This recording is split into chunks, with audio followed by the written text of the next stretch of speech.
welcome to this wonderful discussion. We are here to discuss the topic CSR initiatives for youth employment in Ghana. I have here 4 wonderful people to help us discuss this subject. Now, I will allow you to introduce yourself. And as you introduce yourself, you tell us what your take is on the topic. So I will start first with Robert.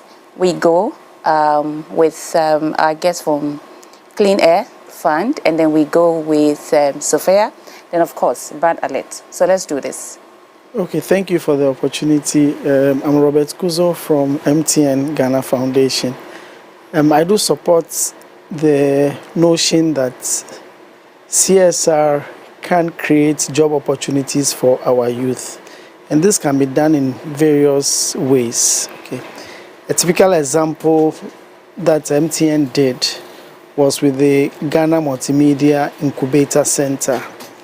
And we put together 10 young boys that were self-employed. We kept them in a room, asked them to develop anything that could help society. And these guys came out with very brilliant ideas.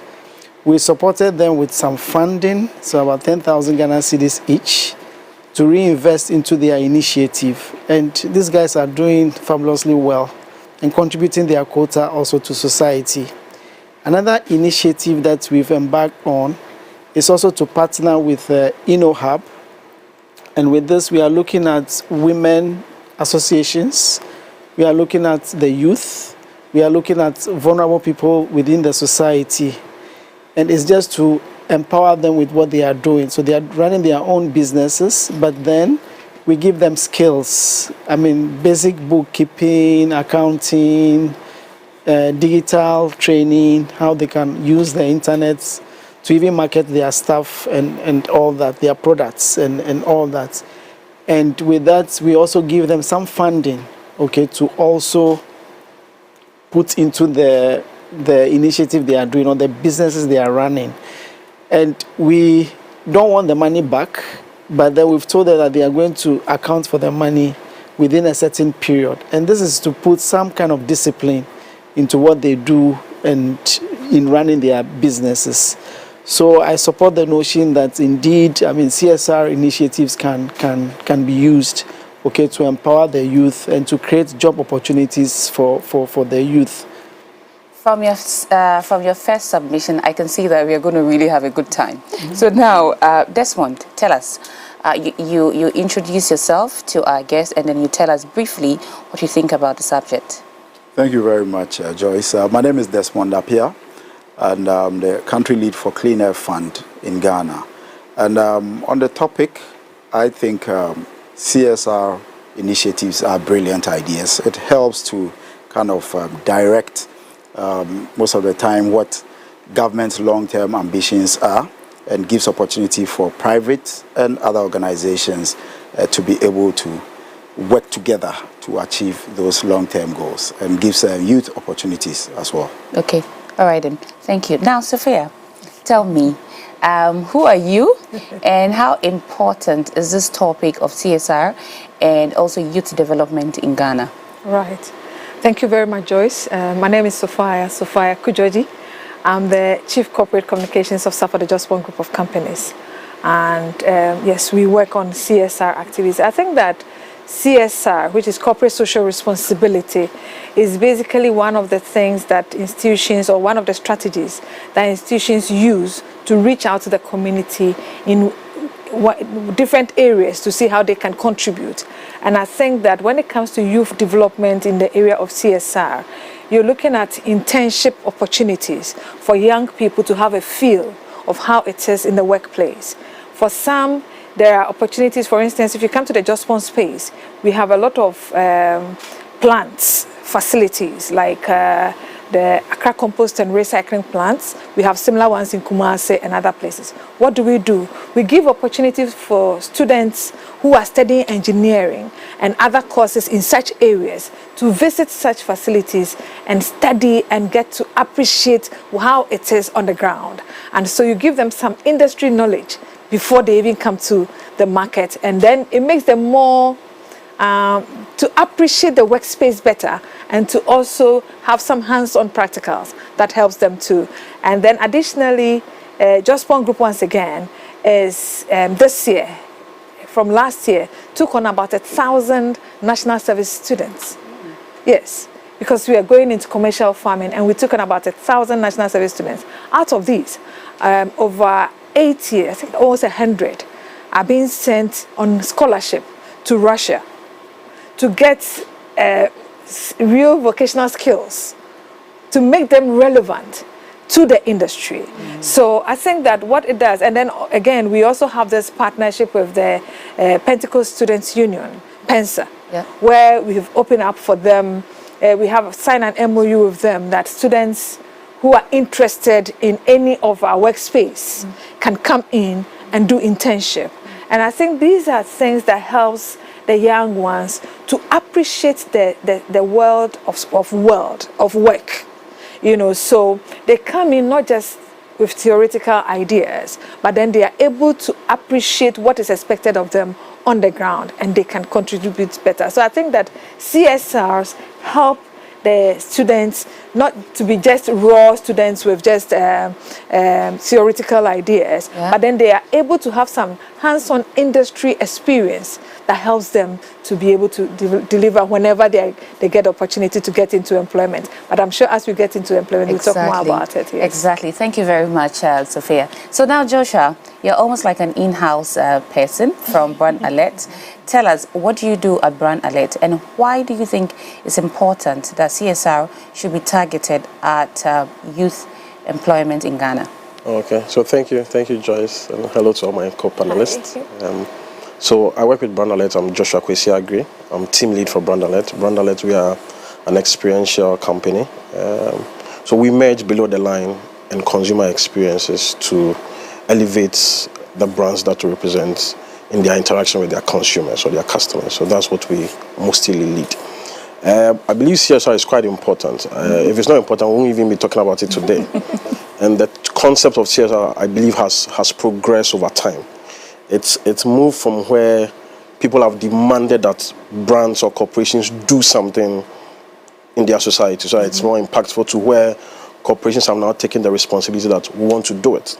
Exactly. Maybe initially they wanted to do it so that they could look good in front of the audience, but I believe now it's gone to a point where brands are using CSR to empower people and to solve real consumer problems. And I believe that is the direction that becomes a win-win for everybody, because once you empower the people, you are creating a system where these people become empowered, and in the long run it can even benefit the brands that do or take these initiatives as well. So I believe it's a very powerful tool that brands have, and if they use it well, it could really be a game changer in our society. Thank you very much. Before we move on into the questions, now you know who my panelists are, and you are asking, who am I?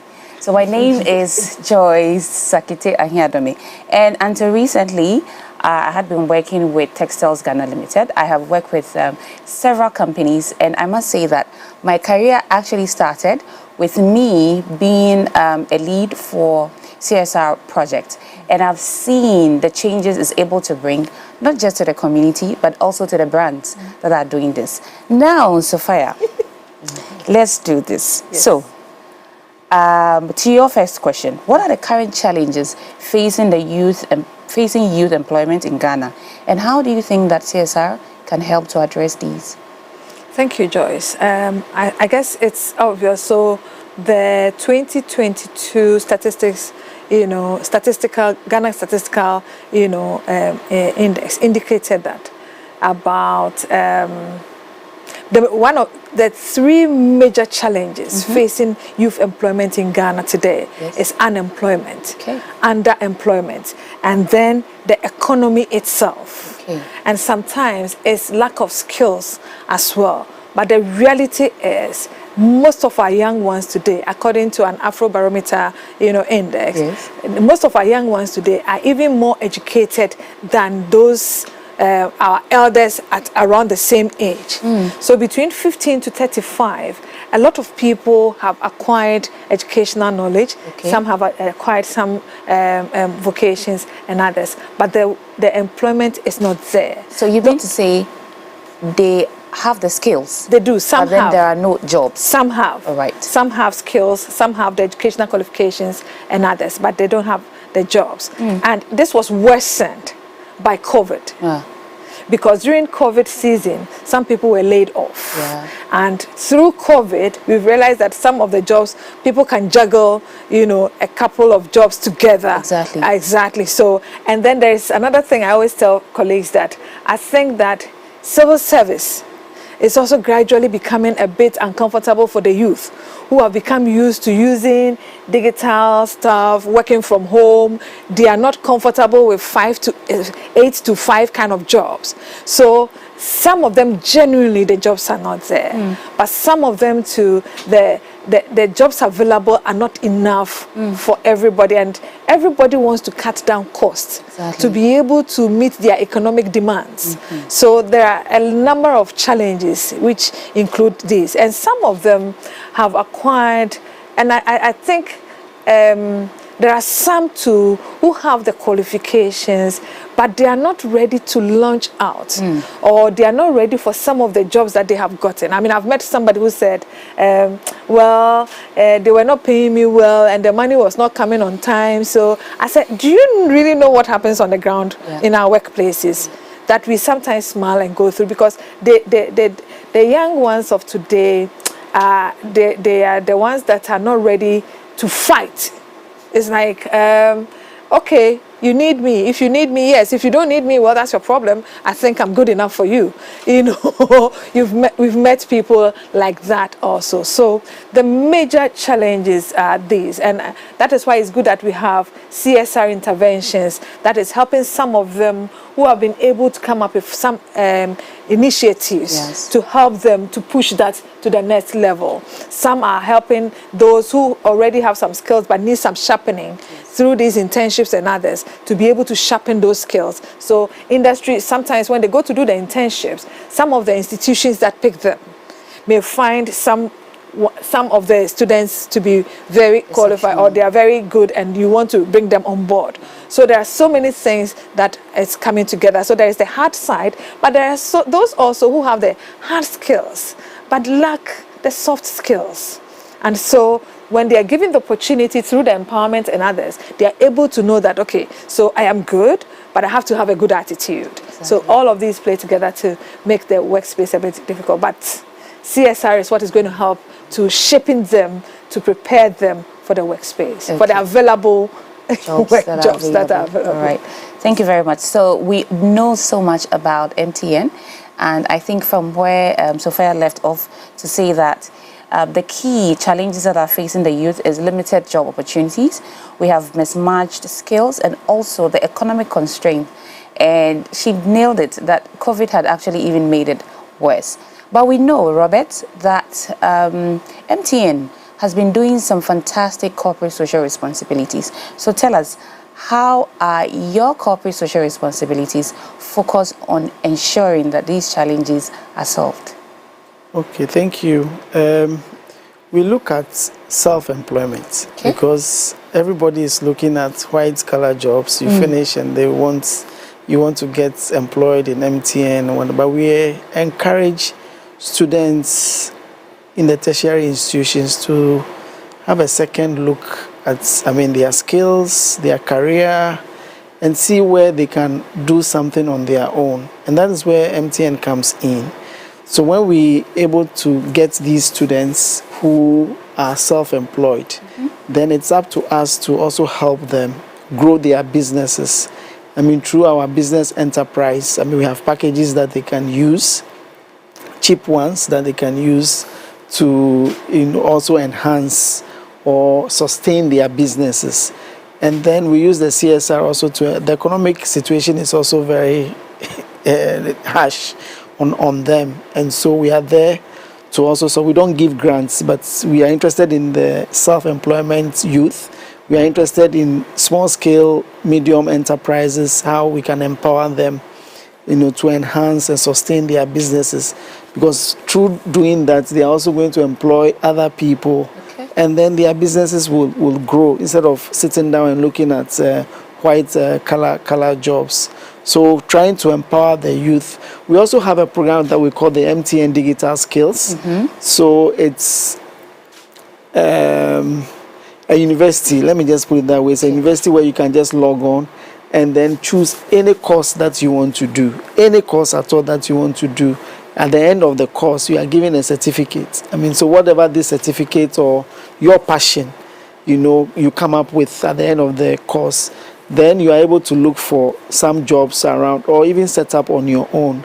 And because we want to encourage, I mean, the youth to think about self-employment. Okay. Apps challenge, I mean, is there a way you can develop some app that can solve societal issues? I mean, those are the things we are interested in. And when you come forward, we would give you some support so that you can also impact society through your own business. Okay. I just want to quiz you a bit and ask, what had been the success story of MTN Corporate Social Responsibility? And could you tell us just about 3 key factors that had helped in the successes of these corporate social responsibility? The success story is the joy we put on people's faces. Okay. I mean, is what we have achieved so far, is the impact. Okay. So it's not more of the funding that you've invested, but how you've transformed lives. And I mean, we have transformed about 4.5 million people across the country. 4.5 million? Yes, across the country, because MTN has been in existence. MTN Foundation has been in existence for the past 17 years. And we have a footprint across the 16 regions of the country. So everywhere you go, you find a foundation initiative in the region.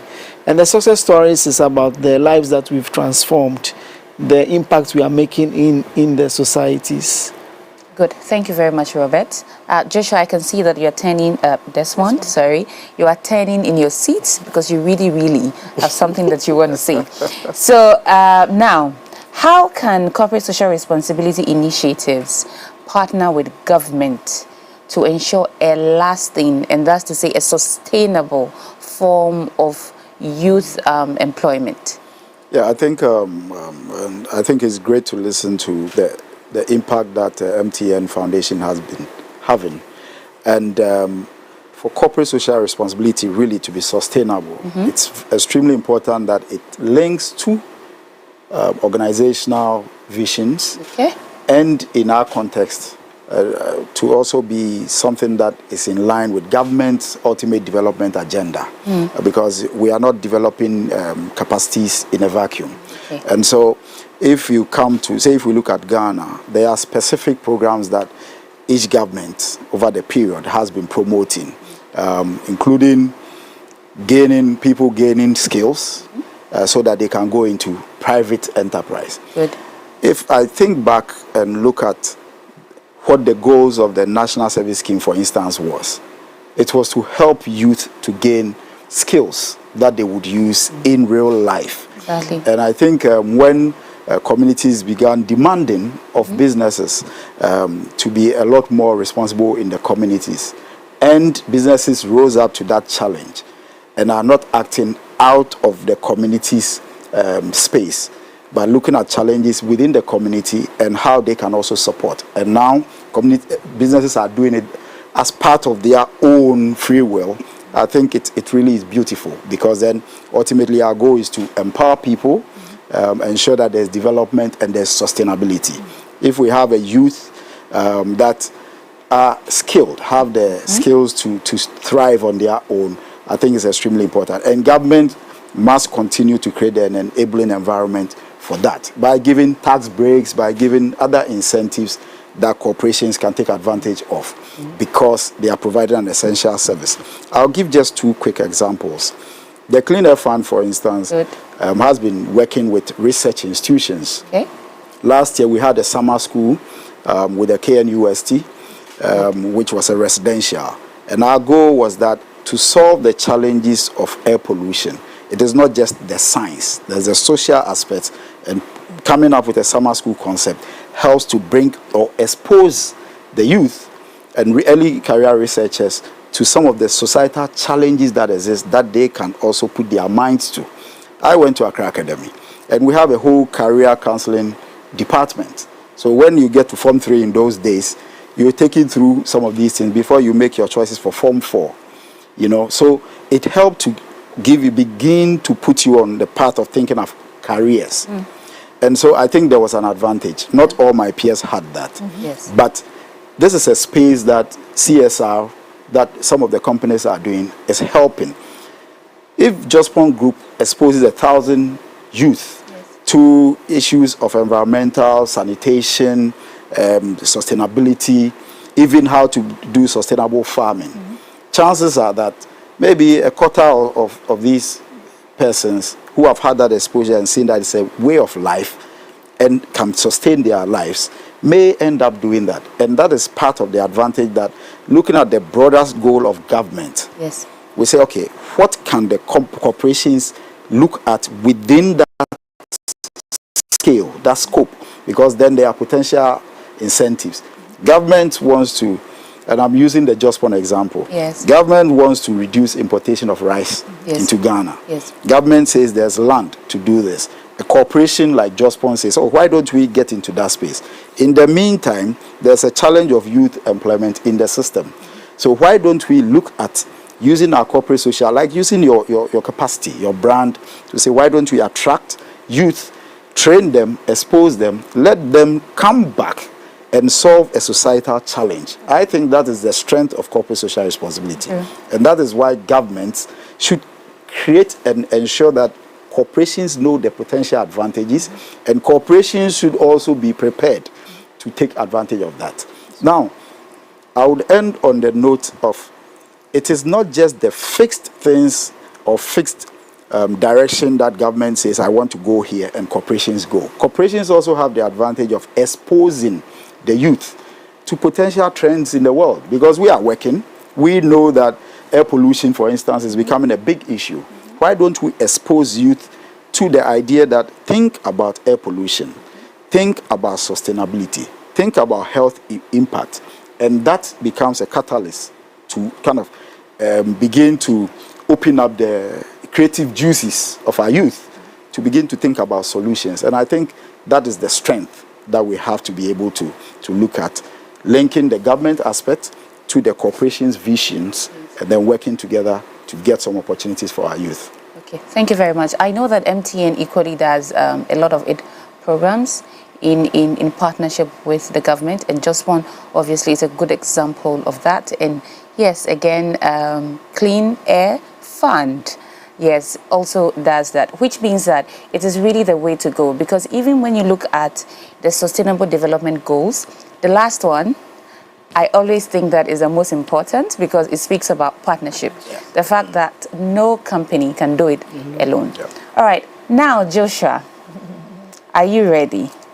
So in your line of work, right, what are some of the ways that corporate social responsibility initiatives have enhanced youth development?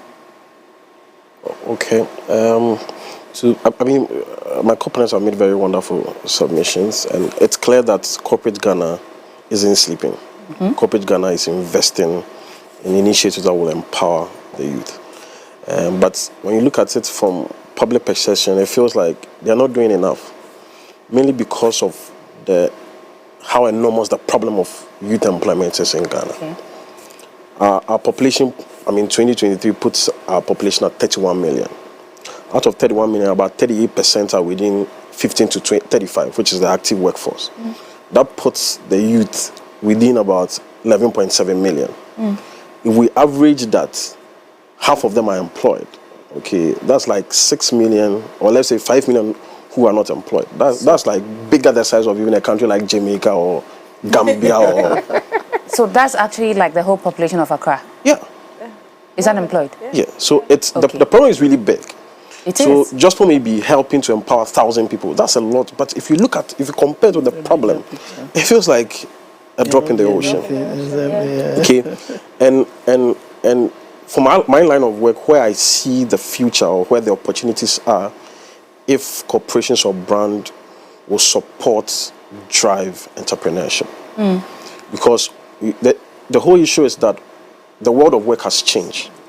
What we consider work years back, the youth of today may not be interested, because how they see work, like their lifestyle is a bit different. They want to work smart, not hard like we have done in the past. So quick, they get their money, then they move on. Okay, so I believe entrepreneurship is key, and how brands can. So if you look at outside, we have Lions Den, there is Shark Tank. You have young people pitching ideas, businessmen or corporation investing in those ideas, and over years you could see that, you could track back and see that these young businesses are doing well, are becoming billion-dollar companies, are employing people.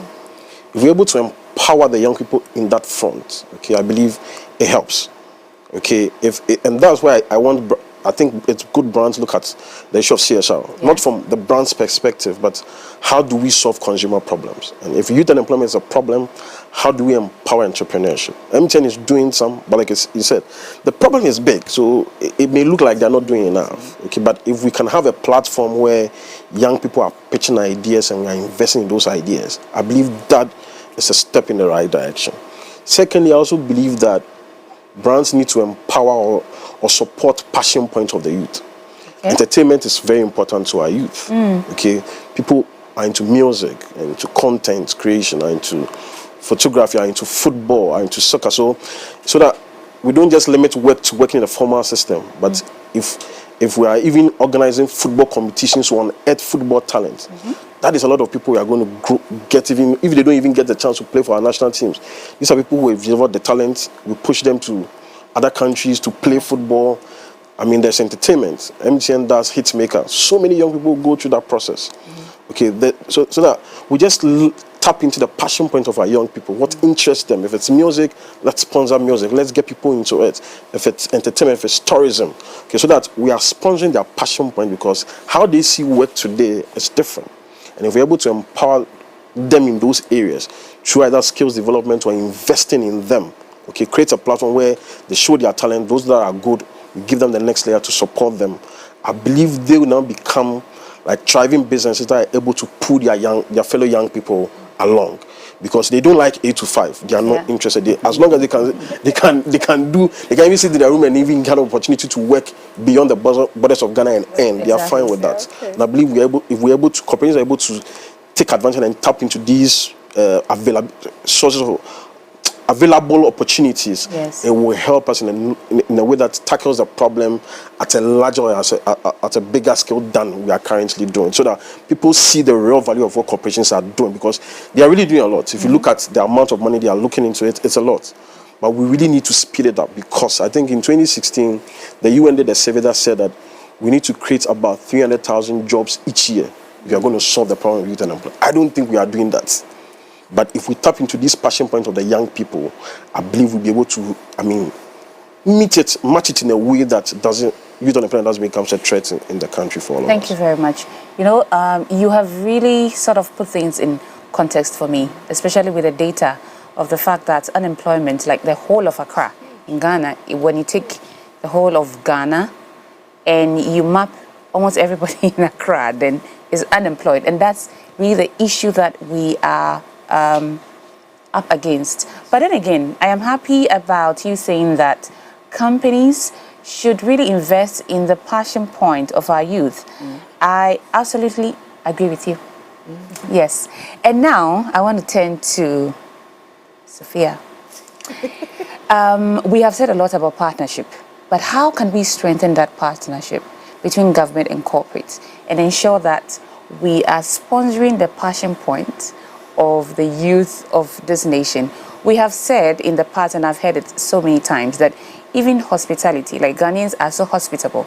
How do we monetize that? How do we strengthen the relationship between government and corporate to ensure that we are really solving the problem? Thank you very much, Joyce. I want to pick it from another angle. Right. So, for instance, we said about 38% of our population are youth, 15 to 38. Yes. How many of these people are given the opportunity to even be part of conversations around policies driving youth development? Now, as a nation, if we are very deliberate about youth employment by now, we should be incorporating entrepreneurship into our education right from the basic level. Point. MTN has started, helping them with entrepreneurship. But imagine the child right from basic level has an idea. I remember I attended experimental junior secondary school. Okay. Now that what they call JHS now. Back in the days, there were workshops. You were taught carpentry, sewing and stuff like that. So by the time you're leaving the school, if I go to learn fashion designing, it's not because I have dropped out. Great. But it's because that is where my passion is. And it has been teased right from that early stage. I'm not waiting to get to the age of 26, 28, when I'm now done with university, that I'm looking for a job. But right from that level, there's been some kind of interest generated in me about one vocation or the other. So that today you can even find youth who have completed the universities and they are happy to go into other vocations. We should make vocational training interesting, exciting. We should make it attractive to the young ones to be part of it. Now, coming to the partnerships, which is the goal 17 of the SDGs, we want to talk about where government partners with a private sector, and then the private sector also partnering with maybe educational institutions, as you mentioned. Yes. And I know for the RISE project, for instance, we've also partnered with a lot of research institutions to see how we work together, we push together what we have done. And then NGOs, development partners. Just one, for instance, at the moment, it has this relationship with GIZ. Yes. Which is the German development agency, with other institutions, undertaking a lot of CSR activities in job creation, in environmental sanitation, and areas like that. These are key. Once the government is providing the policies, schools, educational institutions should provide their skills that is required, and skills should be relevant. He keeps talking about consumer solutions. The skills should be relevant to our needs. Because what is the point in going to do a course that is so nice? Oh wow, Charlie, we are powerful, and then it is not generating anything for us. I mean, Ghana, when did we find oil? Think about it. It's more than 10 years now. Yes.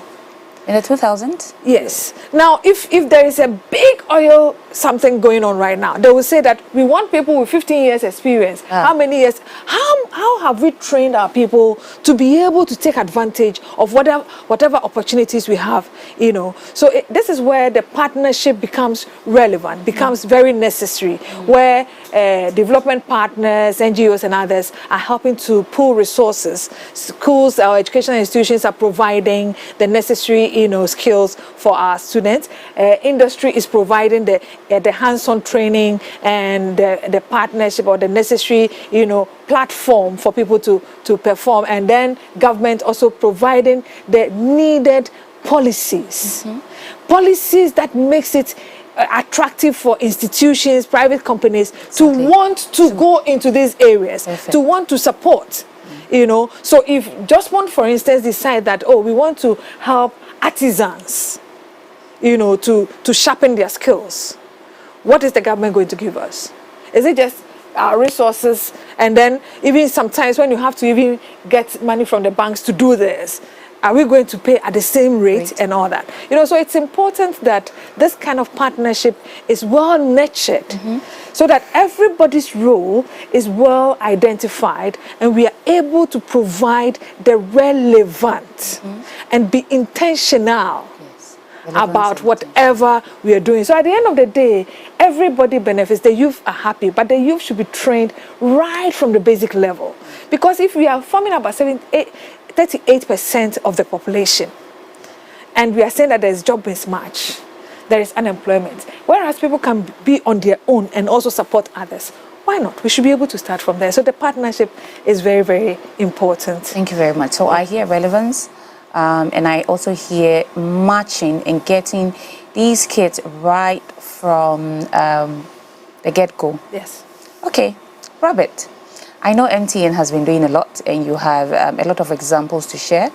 How can we strengthen the partnership? Aside what Sophia has said, how can we strengthen these partnerships? And maybe you could tell us what MTN has done, so that if there are other organizations that will want to do this, how they can also go about ensuring that we are solving the unemployment that we have in this country with our corporate social responsibilities. Thank you. We have a term that we have the nation states agenda. Nation state agenda. Yes, and right. for MTN, when we say that, then we are also talking about partnership. Right. We want to look at what is critical for government under our 3 focus areas. So we have health, education, and economic empowerment. Perfect. So these 3 areas, we have ministers, we have government agencies that are responsible for these areas. So for us, ours is to partner with them. First, engage. So stakeholder engagement. Engage just to find out what is their top priorities. And then how we can also now partner with them to execute or implement those initiatives for the benefit of society. The other thing also is, partnership is very broad. And you are bringing on people just because you want to weigh strengths, you want to weigh resources and all that. And so it's also very critical that corporate institutions also are strategic about their partnerships. So you don't just get up and get into any partnership, but then you decide what you want to do and then go out and look for these partnerships or these people within the institutions that have the experience, they have the expertise, they have the resources, and then you team up to execute an initiative. Okay.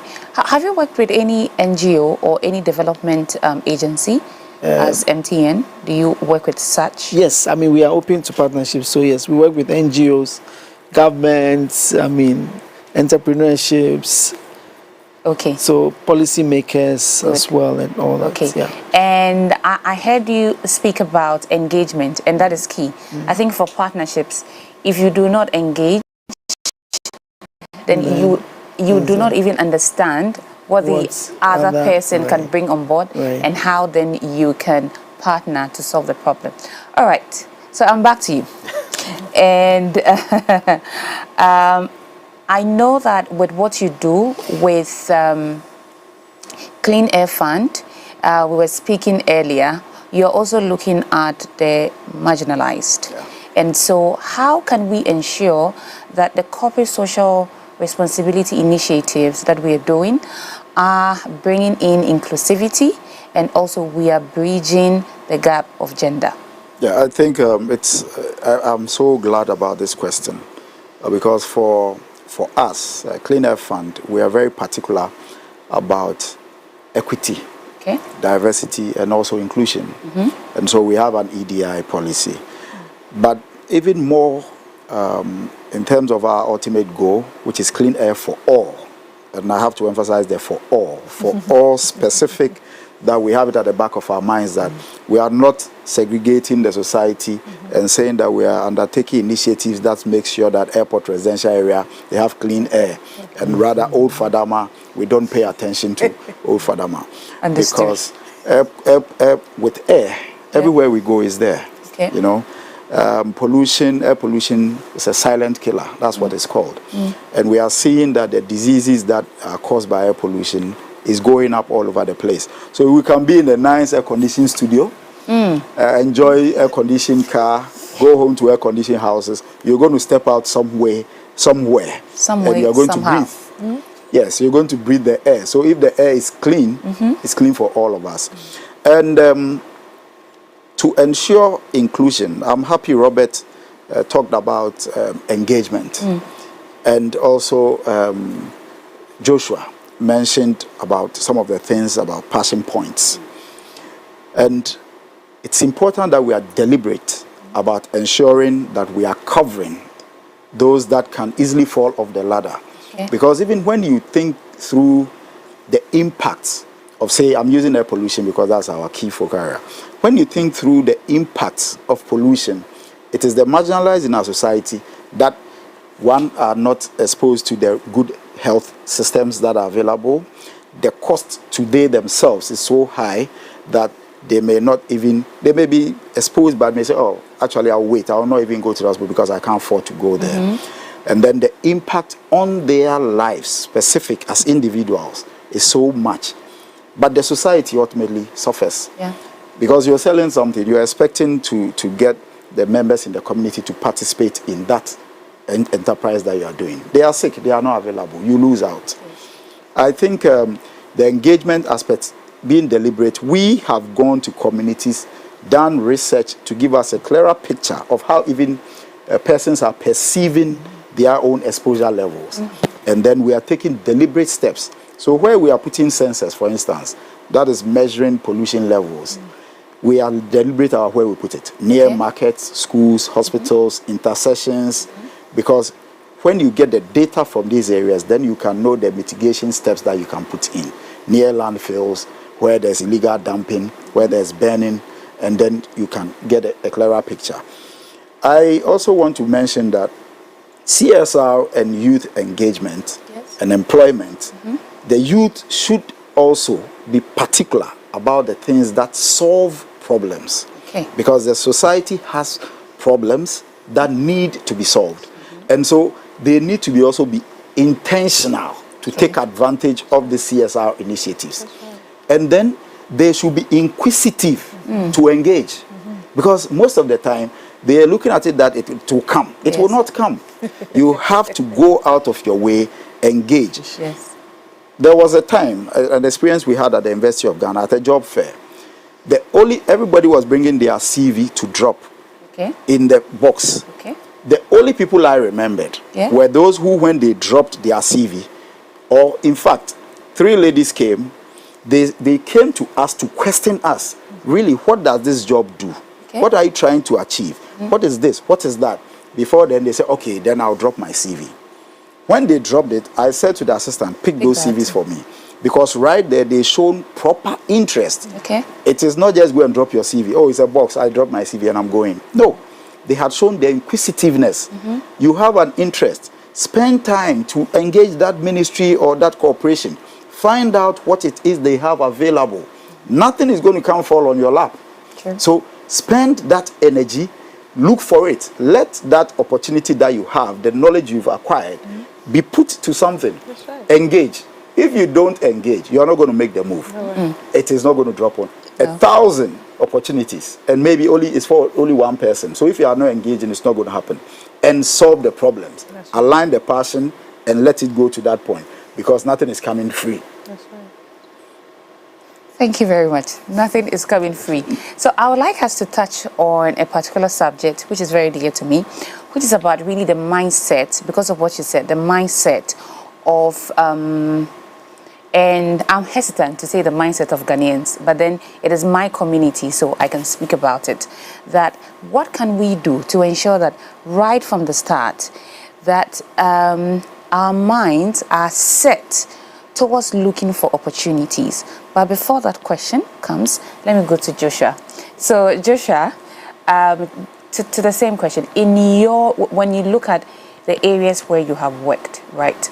What should we be doing to ensure that the marginalized, if we talk about women, we talk about people with disabilities, what can we do, or how can corporates ensure that they are fixing projects that are corporate social responsibility initiatives to help support these people? Okay, I think first of all, it has to be a deliberate policy that the brands believe in. Because I think when Robert was speaking, he mentioned this is like the third time I'm hearing the word deliberate. Yes. It's important. It is. So, I mean, because of the nature of my work, we engage with the corporate teams, sponsorship team, and we know that there are pillars that every brand or organization have. If you send them something that is out of those pillars, it could be 3, it could be 4. If it's outside, they just don't even look at it. Okay, but then I think this is where we are trying to challenge them to. look beyond what, so that they are not tied, because at the end of the day, it's really about solving problems. Yes. So that they can also have a window where they look at impactful things that are, even if there is outside their core areas, Yes. they can say, okay, this is more beneficial to the society, so let's have a look at it. Yes. So that's where the being deliberate comes inside. Good. And if it's deliberate, then you have a policy that guides it, so that it's not discretionary. It's not like the person decides or not. Okay. So, for example, I've lived in the Brong-Ahafo region for a while. And I know for mining communities, sometimes they are deliberate about ethical sourcing when it comes to sourcing of materials or services. They try to leave it for people within the operational area so that they can benefit directly. Okay. So if you go there, most of their contractors, they just, even if people don't have the skills, they try to train them and then they empower them and then they give them the opportunity to do it. They leave certain roles for women. If it's women and engineers, they just say, okay, for these areas, it's just women who have to fill those roles, or these companies have to be women-led. So then that policy is there, it guides the process that everybody who comes into that role runs with it. So that it's not, like I said, it's not somebody's discretion to say, I'll do it or I'll not do it. And then also, partnership comes inside. Because as a brand, you cannot do it. You cannot see all the problems everywhere. Okay, so that's where, as brand alerts, we come in and say, oh, we've seen an opportunity here. We think we can do something. We've done something similar with MTN. Okay. If you, maybe you may not be aware, but we have the Momo vendor initiative for the disabled. So they are so MTN has a deliberate policy that empowers the disabled people to be Momo vendors. So how even their shop or stall is structured is disability friendly to ensure that it gives them easy access in and out of that. So it's something that an agency can say, okay, look, brand, look, we think there's an opportunity. Can we do this to empower people? Because it's not just always to hand them money, but give them an opportunity where they can also earn. Okay, so then you break the barriers that prevents them from taking advantage of the opportunity, and then it helps them be able to take advantage of the opportunity. I will add something to that. Okay, all right. I think besides being deliberate, you get good background information. I gave the example of Old Fadama. Yeah. There are areas that there are projects we are supporting that we're saying we're looking at air pollution in informal settlements, specific. So the project was at design stage, thinking about those that are, first of all, may not be aware that there's even a challenge in their zone.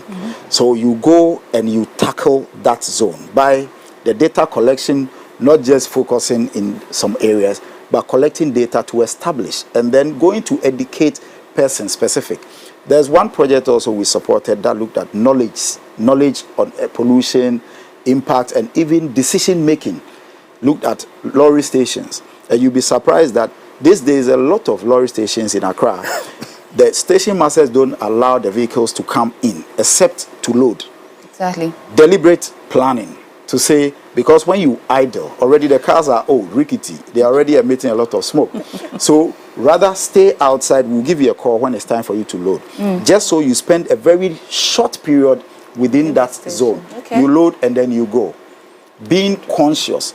Exposing, if we look at household pollution, women are the most exposed. So and where do you go and tackle the women? You go to the churches because they join women fellowship quite a bit. That's true. So that you can talk to them. If you think about, and you are sitting by one. Right. Yes. And I'm telling you, yes. You know, women fellowship.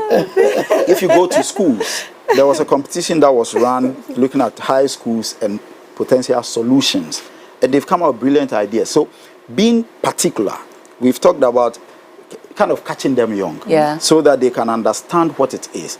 We are now working on animation with EPA to talk about pollution, because we know if it's animation, kids wouldn't mind to watch. That's true. Targeting, putting this kind of information in the buses, VIP, traveling long distance where we are watching and laughing, all that. Put the animation there, but it's topical. You know, not to sound political, but some of the political figures are specific. They use these strategies when they have to canvass for votes. Why can't we use same in terms of when we are thinking about solving societal challenges and putting the information there? Put it in the buses. If you go to most hospitals these days, people are sitting there watching whatever they watch on the television. Why don't we put these things that are supposed to solve and ensure that there's opportunity, put them there. Take it to the source where you want to target. Understand the cultural setting and then go. That is the kind of things that we are trying to do with Clean Air Fund, so that people become more conscious and it is targeted. Exactly. You want to deal with persons with disability. Be conscious that you want to deal there. During the COVID period, one university, I think Academic City, they used 3D printing to print this mimicking breathing and the like. Deliberate plan. You have a challenge in the society, economic. So you think through how you need to solve it and go there. That is how you deal with the inclusivity. You become conscious of the equity challenges and then you target your goals. Okay, thank you very much. And even the language that is used. That's right. If you're enjoying this conversation, it is brought to you by Innova DDB Ghana. And I think that if you're looking for an agency that understands your brand and understands what is happening in the community to be able to match what you have to do when it comes to corporate social responsibility, you're in the right place. Thank you so much, Innova DDB. Now we are about wrapping up. But before we wrap up, I know that for anything that must be successful and sustainable, we must measure it. We must show the impact. So I want to ask, and maybe where should I start from? I start with Joshua. Okay, how do we ensure that we are measuring all that we are doing? And you did mention, for me, it was the first time I'm hearing that we have Momo vendors who are marginalized. And then in my head, what I'm thinking about is, can I help to tell the story better of what MTN is doing so that others can be deliberate when they go in or when they're looking for a Momo vendor? So now, how do we measure and show the impact that these companies are making through their corporate social responsibility? And briefly. Okay. I think there are lots of measurement metrics we can use. Okay. It usually depends on, it's sector specific, depends on what you are doing. Because our topic is on employment, I think for employment, first it's just having a funnel that ensures that we know the start of when we are investing in the people. We select whatever we are doing. Okay, we measure through. We have a very good M&E framework that evaluates everything that we've done from beginning to end. Some people say as Ghanaians we are very good at starting things, but we don't look through to finish it. Okay, just to ensure that your M&E framework is so good enough that it's able to track from beginning to end, so that you see, because that's the only time you end up seeing the impact. Most often with the data that of some of the figures or the success we hear from brands, they usually tell it from the starting point. We've been able to do that, But I believe that we need to invest in M&E and ensure that we are also telling the story from the end point, okay, so that when it's successful, we know that, okay, we invested in X number of people. Okay. Out of that, 20 have been successful. These 20 people have also invested directly or indirectly in these things, and then we can now add all of that to the impact of the impact or success story of your project. So you're able to tell the story better. All right, so telling the story from the end rather than from the beginning. Yes. All right. Okay then, Robert, what have you said? Well, just to add to what he's saying, normally M&E or monitoring and evaluation is a very specialized area. And for people to also believe in what you are communicating, it's always good to give it to a third party. Okay. Third party. When you don't have the expertise within. So it's like praising your own self, and we are field officers. Okay. So if I go to the field and I see that one of my projects is failing, it's very difficult for me to come back and tell my boss that my project is failing. Okay. I mean, with all the amount of money that has been invested and all that, right? But I mean, once it's a specialized person and expertise, it's a third party, the person doesn't have any direct listing with the company. I mean, he says it's as it is. And most of the things that you do are all about impact stories. How maybe a classroom block has transformed, someone. We're just talking with my colleague, and he mentioned that, somebody was in a certain setting, yes, but wasn't able to go to school, exactly, and moved to another setting, and now that young boy is a lawyer. So the impact stories will speak for itself. So the third parties get into the communities, speak to the people. How has this initiative transformed your life? I mean, what are the benefits? What are the impacts? How has the society even transformed? I mean, generally. So M&E is very important. I mean, to measure success of what you are doing and let third parties speak for you instead of you speaking for yourself. I mean, if it's evident and it's true that you've done such an initiative and they are impactful, let third parties or people who have the expertise in doing monitoring and evaluation speak for you. And that's also very crucial. It's also another important aspect of whatever you are doing. I mean, if you are doing development initiatives, you need that component, okay, to be complete. And that could actually be taken by another organization that comes up as a partner to the program. Exactly. And that could be their expertise, isn't it? Yeah. Okay. So, Sophia, I heard you saying yes. So now tell us, what is your view on measuring for impact? Following from what they're saying, I mean, you can talk about case studies, like the impact stories, case studies of what is happening in other places. You can use simple tools like surveys and feedback, you know, soliciting and all that.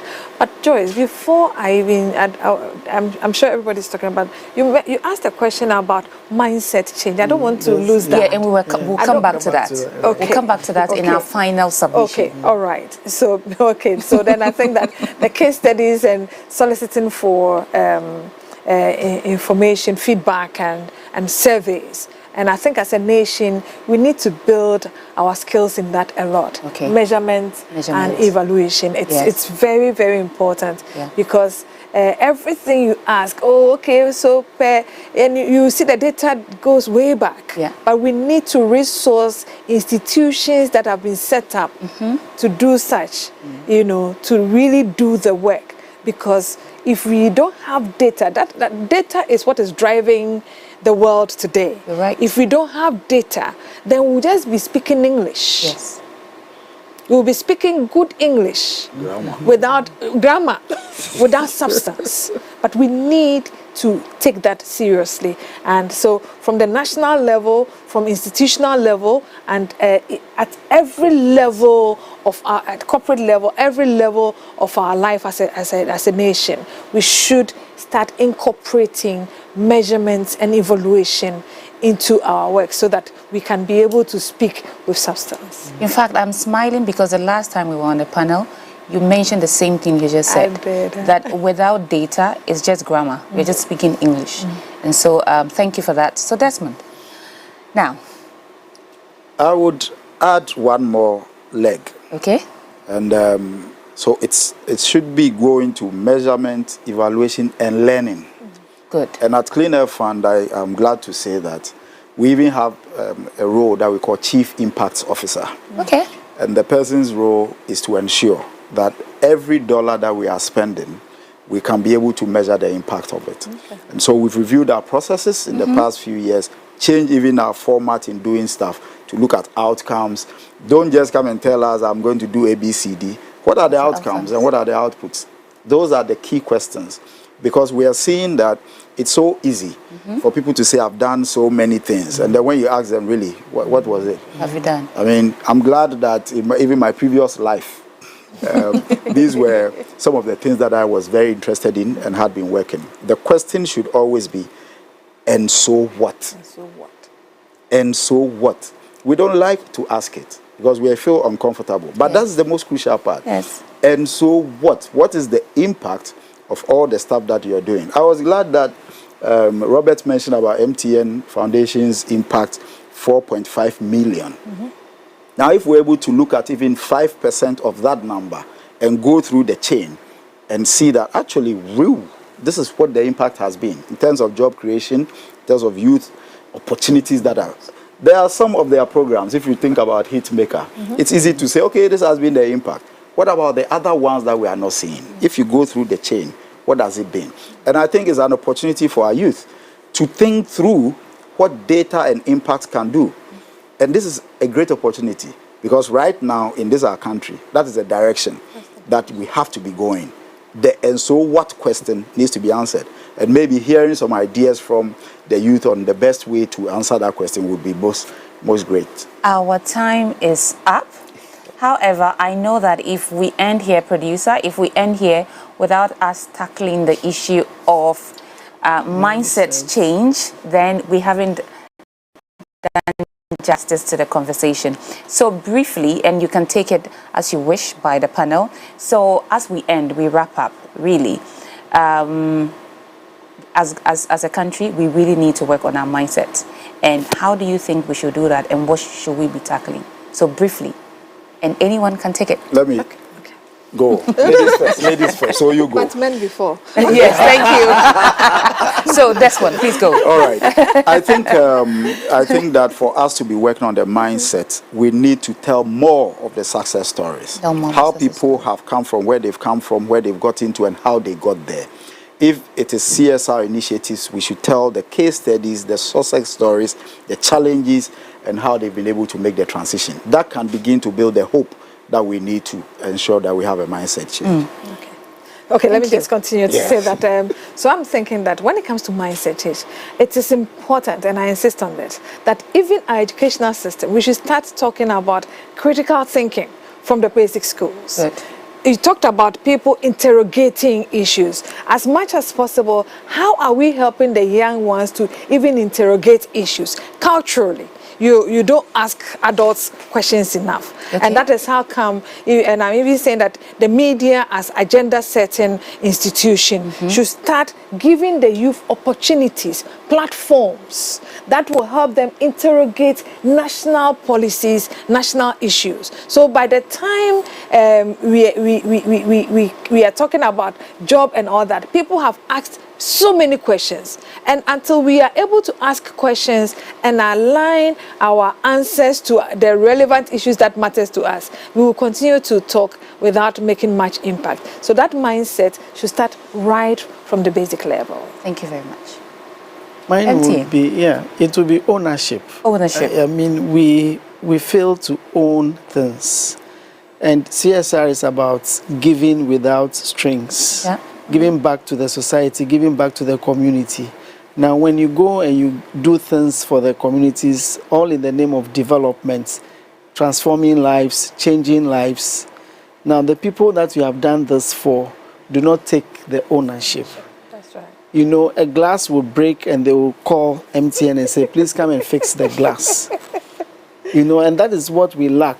I mean, somebody gives you something, you must learn to take good care of it so that other generations can benefit from it. Maintenance culture, poor. You know, and that's also mindsets. We need to take ownership of the things that people give us. Thank you very much. Joshua. Joyce. So, two things. One, we must love and respect data. That is something we are driving at our brand alert. So everything we do, whatever project we do for our clients, we ensure that we see what the data says before we embark on them. Secondly, I think I'll speak to my clients and the brands. CSR, yes, you can do your own CSR, but I believe for now, the best impact CSR is if we partner with each other. COVID hits Ghana. We have a 100-bed facility today at Ghana is because corporate Ghana came together to build it. No one person owns it, but it's something we can all be proud and say, we did this based on our own individual strength. And I know this will make you smile. Great. Yes.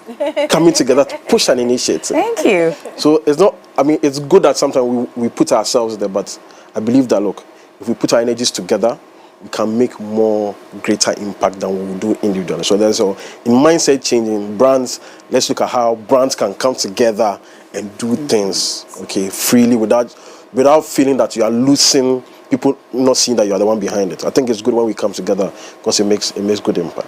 In fact. Okay, and then we are there so that we drive that platform. Thank you. I love that. And indeed, Joshua, you have put a smile on my face because Gripe is really an example of what brands can do when they come together. So Gripe is simply Ghana Recycling Initiative by Private Enterprises. And he says this because I was the founding president. And it's amazing to see that even 5 years after I had left, the initiative continually is making impact and is changing the understanding of how plastics can be managed. My God, it's been such a wonderful conversation. From Joshua to Robert to Sophia to Desmond, I want to say thank you. We want to say a very big thank you to Innova DDB Ghana. We couldn't have been here without you. And to all our corporate clients all over the world, I want to say thank you for continuing to do business with Innova DDB Ghana. Let us bring more business so that we can continue to talk about topics that are addressing the issues of unemployment in Ghana, including corporate social responsibility. Thank you so much, my fantastic panelists. And until then, we'll see you again.